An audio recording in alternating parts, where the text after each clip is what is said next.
Hello, my name is Ryan J. Hethcock. I'm the owner and founder of Once Upon a Time. It is YouTube Tuesday, and we are on location at the Richmond Public Library.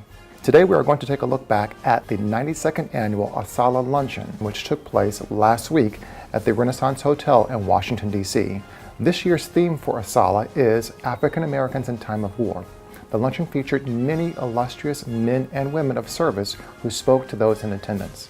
I want to feature a few of their comments in this week's video so that you can understand from their perspective what it is to be a person of color serving this country. We're really excited about this luncheon and our theme, African Americans in Times of War. We have a wonderful program with people in the military and retired people in the military.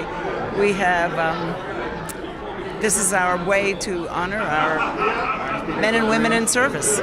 So we are excited to hear their story because it's the story of our people and our contribution to this country. I have a very first-generational military family. My husband is a Marine combat veteran, and my oldest son serves in the Air Force. And so, there's always lots of stories and picking on each other in my house. How I came here today was during my military career, I did have a couple of obstacles. Lost everything to Hurricane Katrina, became homeless. Through that ordeal, I found out about the lack of supportive services for homeless women veterans and their children, which then compelled me to start an organization that directly supported that unique population that often goes forgotten. And since starting Final Salute Inc. in 2010, we've raised over $3 million, supported over 3,800 women veterans and children in 30 states and territories, and supported over 12,600 days of transitional housing. Last summer, I was appointed to be the Cadet First Captain of the Corps of Cadets, which is approximately 4,400 cadets at West Point. And this is historic because I am the first African American female to be assigned to this position. So something that I think is very applicable in a lot of the things that are going on today is that you're never too young to make a difference. You're never too old to make a difference either. There's nothing that can exclude you from impacting others, impacting society, or even just having a personal impact. So what I would encourage others to do is go out and make a difference in whatever is important to you and whatever you're passionate about. And I was filled with a community of war veterans who had come back from Vietnam, World War II, the greatest generation.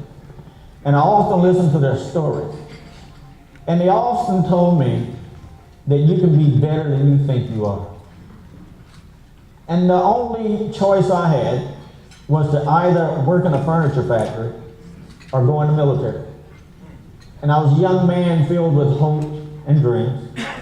And so I decided to go into the military because I knew that America was my country too, and that my patriotic blood that ran through my veins said it's okay to go and defend your homeland because it's the only homeland I knew. Why we serve. And so for me, I served because I liked what I was doing. I enjoyed it. I thought I was making a difference. And regardless of what I thought, there was enough validation of that by others that said, well, maybe he's not too far off base there, Ward. But serving is a noble cause. Serving any endeavor is a noble cause. Be it in the public sector, be it in what's being done to help advance our children today. I won't say too much right now because I got a lot to say and I don't let Dad get to her questions here. But it is something that each of us as citizens is obligated to do in some form or fashion. And it's important that we do it, not for ourselves, but for those who would come behind us, for those who we would want to extend the same type of opportunity to do for someone else what someone did for them. It may not be in the same proportion, and that doesn't, the proportions are relative. If I were an ant, I couldn't have eaten that piece of chicken that I had. But if I was an elephant, that piece of chicken wouldn't have even been enough.